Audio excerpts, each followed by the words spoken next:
The Steamers are a series of rock formations belonging to southeast Queensland's main range. It was formed by volcanic activity and has been given the name due to it resembling an old steamship. Kinda.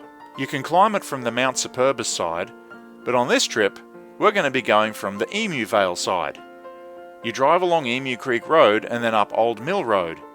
It sits about 2.5 hours southwest of Brisbane, and you'll require a four-wheel drive or a Subaru operated by a skilled driver, as there are a few creek crossings, and after the rain, the track can be quite difficult on some parts.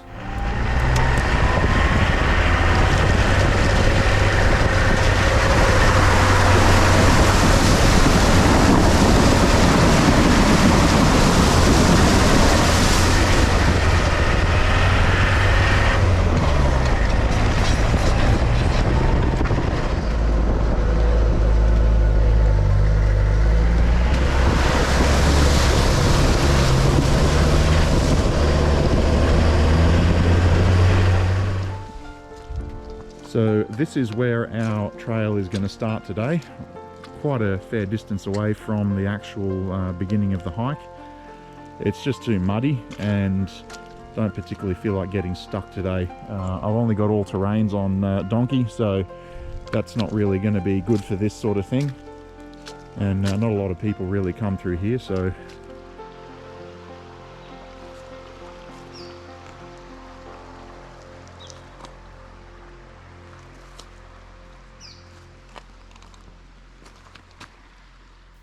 due to the remote nature of this track, and the fact that not many people come by this way, I didn't really want to risk getting my four-wheel drive stuck in the mud here, as I had done so before due to the ruts being rather deep, and well, that was just embarrassing.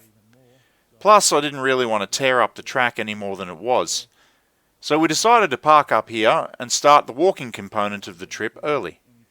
And having never walked this part of the track, I was able to take the opportunity to enjoy some of the scenery I otherwise would have missed.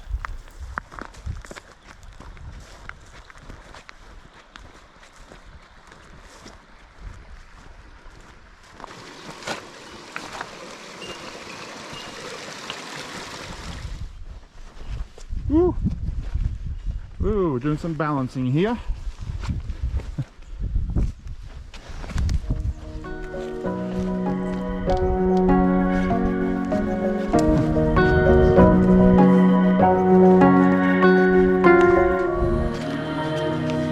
This is normally where you'd park for this one, and so it's taken us probably an extra 35 minutes to walk this way from where we parked, so not too bad. So yeah, this is the start of the Steamers Trail from the Emuvale Emu Creek end.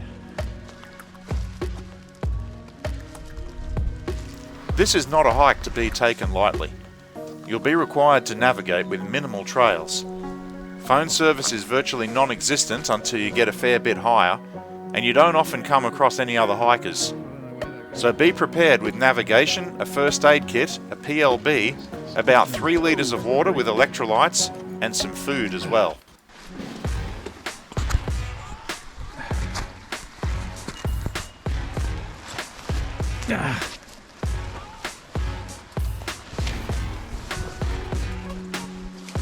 Now this is going to be interesting. This is really overgrown. So, stinging nettle, what we need to do, as soon as I catch sight of the ridge up there, just head in that direction. Coming back is going to be a little more tricky, but I've got my Wikiloc recording, hopefully, and we'll cross that bridge when we get to it. So pink ribbons to the rescue, yay! If you lose sight of a pink ribbon, don't know where you're going, we can see up there you've got the rock ridge. That's where we want to go. That's the start of the ridge trail. So worst case scenario, just head straight up towards it. Bit of bush bashing, bit of adventure, but you'll get there. Getting steep and slippery here.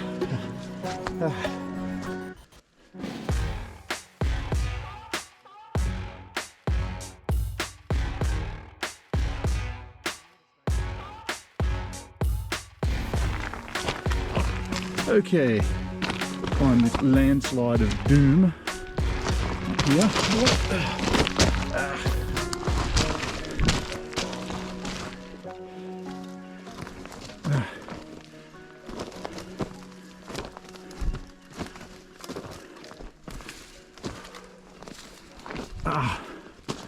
Man. The first of the rock formations we arrive at is called the Funnel. This has got some amazing features, including a cool little cave and a huge wall that I just want to abseil one day. It's also a good place to take a quick break after the climb up that slope.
But soon enough we were on our way again.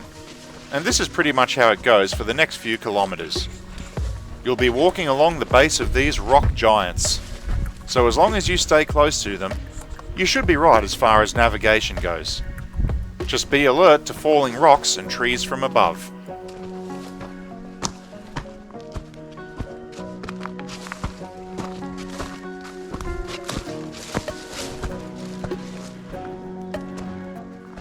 Who wants to climb that? Yeah.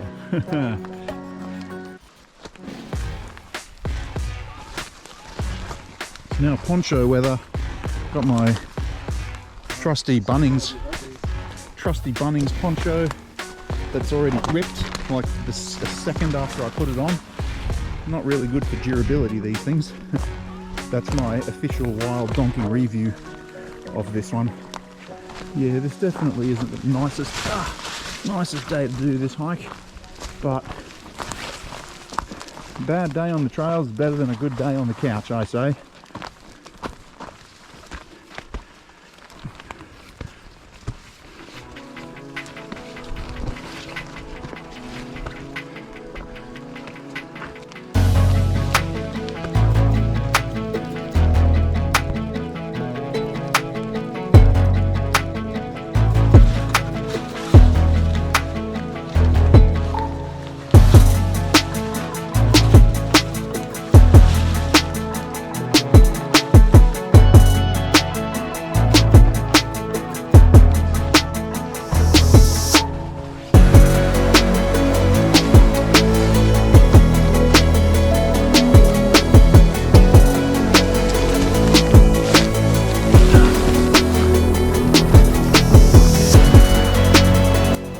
I like to call this spot here the couch. It's a nice little spot to stop and take a break, or to wait for the rest of your team to catch up. That's so awesome.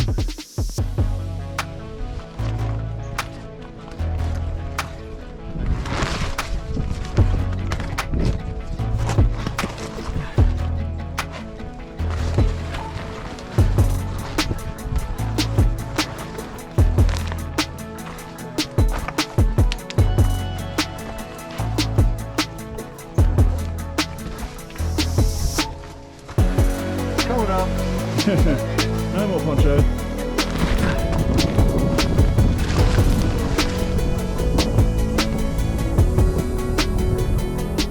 On a clear day you'd easily be able to see the other range from over here.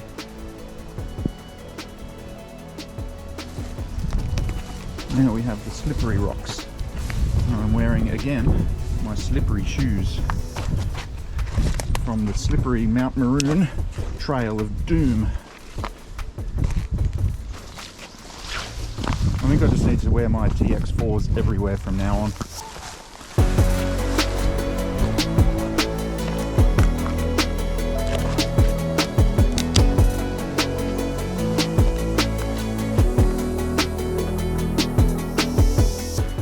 The stern is the last rock formation that we'll be walking along. It's also the one that we'll climb up to the top of for the view that the steamers are famous for.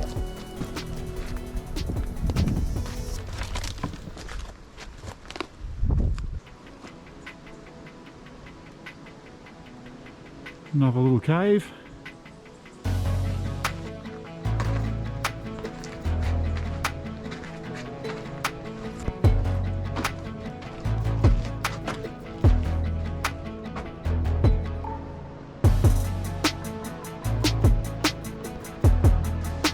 Cool. Got a bit of greenery growing here. This is new.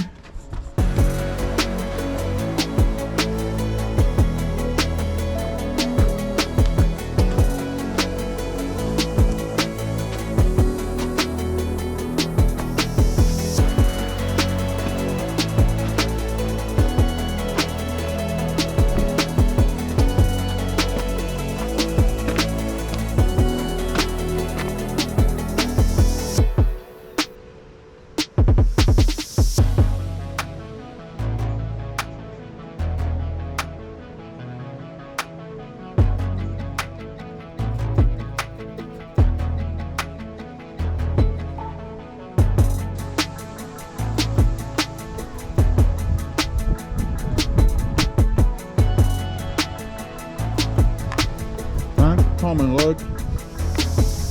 You got all this yellow mineral looking stuff on the rocks. Not sure what that is. It's pretty yeah, it's pretty interesting. Maybe some sort of algae or moss. Yeah, it looks like some sort of moss.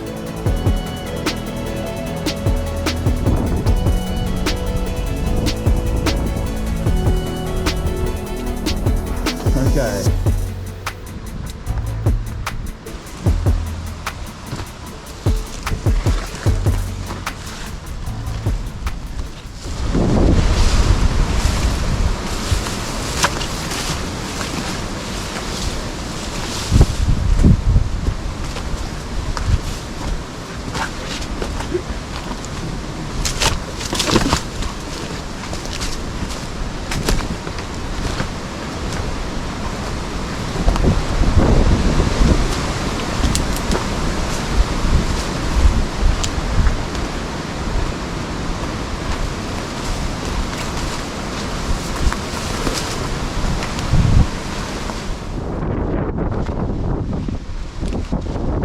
Now this bit here we go up and up, we end up on the ridge that takes us to the stern. Hopefully the wind will die down a little bit so we can enjoy the view without turning into icicles. Upon reaching the scramble you take to get to the top of the stern, I was shocked to see that the trail that was there had been swept away. This was similar in difficulty to the first scramble, but it's now harder. You'll be needing all fours for this part, and if we get any more rain like we had at the beginning of 2022, this section will get utterly smashed. Thankfully so far, it didn't last too long, and it returned to the normal trail after a bit of a climb.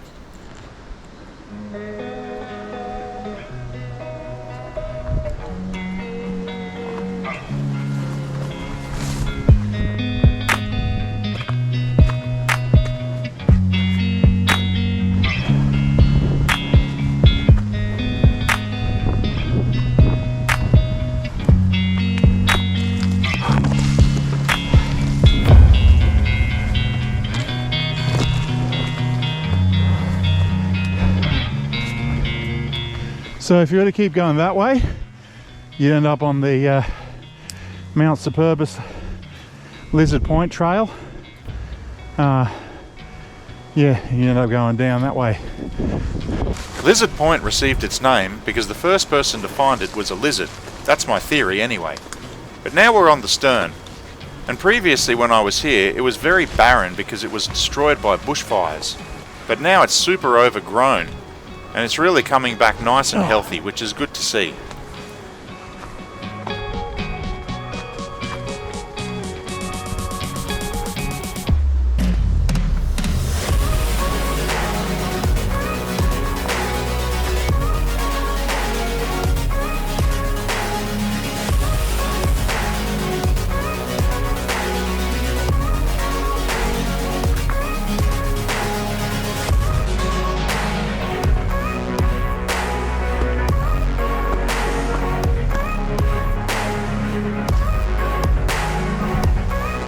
This is a spot you don't want to slip.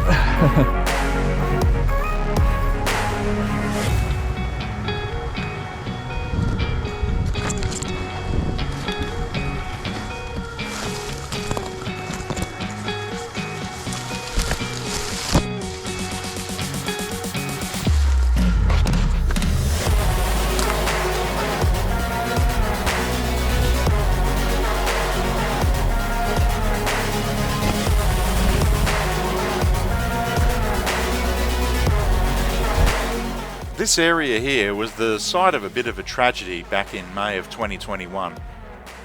My well-meaning friend was trying to help another friend who was having some vertigo trouble while coming down this stepped section here. So he took her bag for her, containing her keys, phone and wallet. When he tried to get a better hold of the strap on the bag slipped out of his hand and tumbled over the edge of the cliff, which is about 70 metres high. This was also supposed to be the bag's last trip before retirement. Okay, we'll be going for a bit of an explore. That's all right. We'll find it. That was on you, not me. Oh no! Oh no!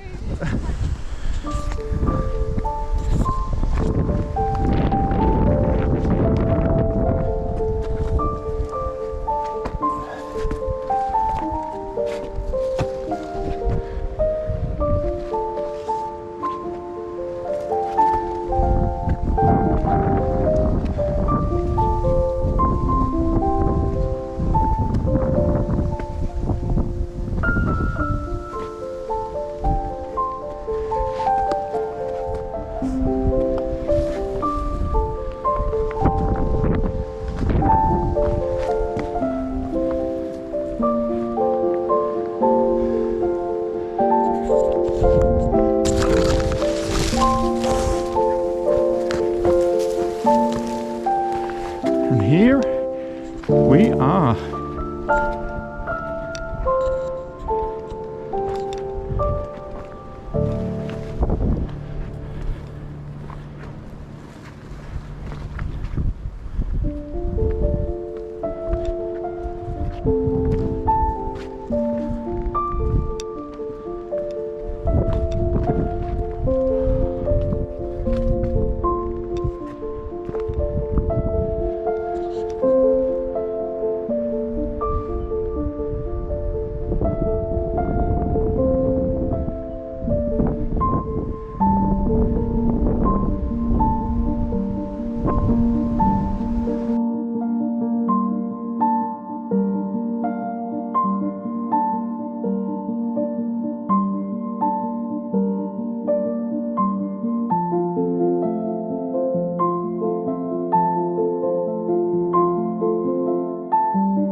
Oh man, that is cold.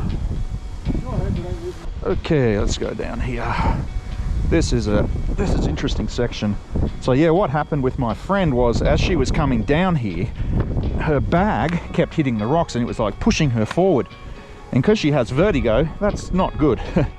So yeah, so obviously that's why my friend went and helped her. This is not a spot you want to drop a bag or anything like that, for that matter. And yeah, you can sort of see just straight over the edge down there. So, interesting. Thankfully, a couple of weeks later we returned with some ropes and some braver people than myself. and successfully recovered the bag, which was perched on a ledge about a third of the way down the cliff. It was a bittersweet moment. Sweet because my friend got her car keys, phone and wallet back, but bitter because some animal decided to make her bag its temporary home for a while. Oh, that wind is frosty. Good thing I had that beer to keep me warm. Great that this is all grown back. Not the best for navigation, but still it's good. Rockfall. So now for the long trip back, which is actually a lot quicker than the trip up. Quicker again if you fall here and tumble down the hill, which by the way will be a lot easier if you're short or if you have trekking poles, as the ground beneath your feet sometimes has a tendency to vacate the area you're walking on.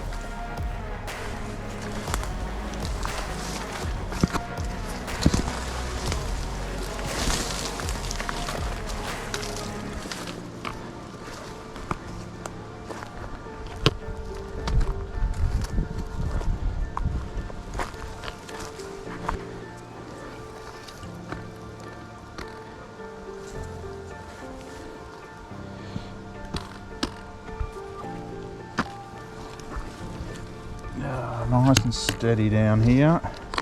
Whoops.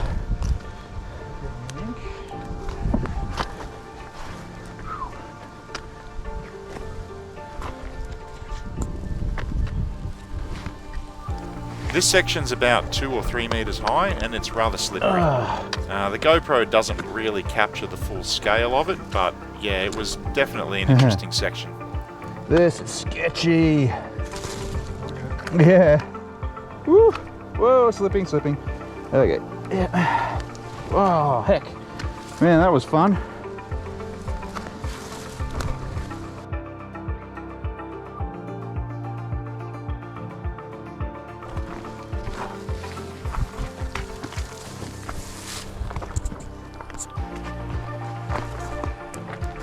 By this part of the trip, I couldn't be bothered getting my trekking poles out again, so I just grabbed a sturdy looking stick from the ground and used it for my final descent. This is an interesting section because I always seem to get lost on it. Like I eventually find my way out to the fire trail, but it's never the same way.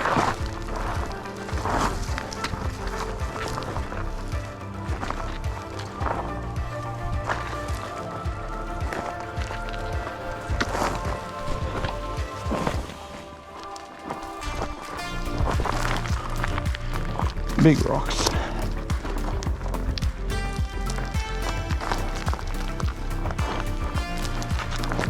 Whoa.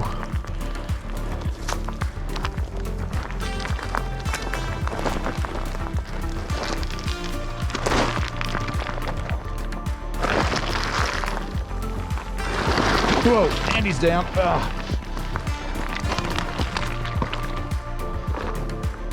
Now we just finished the loose scree slope of death, and it's just all normal downhill stuff now from here back to the trail.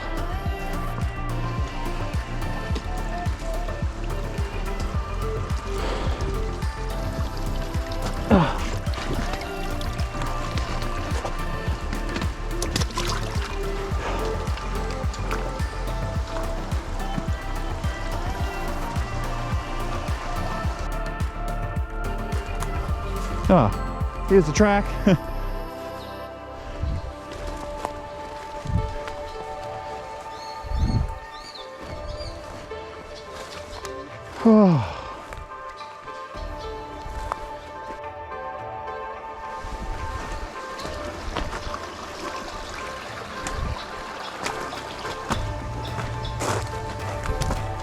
Hey, back to some level of normalcy. Is normalcy a word? You a sight for sore eyes. Hug. So having survived our little adventure plus the extra 5Ks, it's time to now have a drink.